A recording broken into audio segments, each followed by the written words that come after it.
nupa khudingmakna iyada yaba nupido aidi nate aiga nangna lambi tongankre nang aigi lambida amuk hana yetki khalakano aigi awabasu nangna ubirano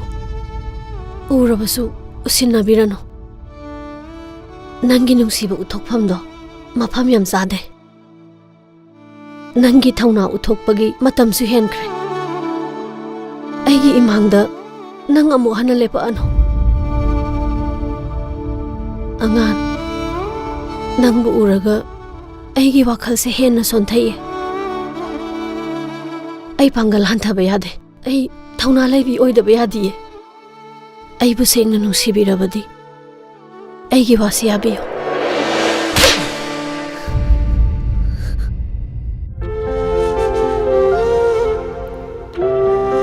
kana leitre tu sole haiduna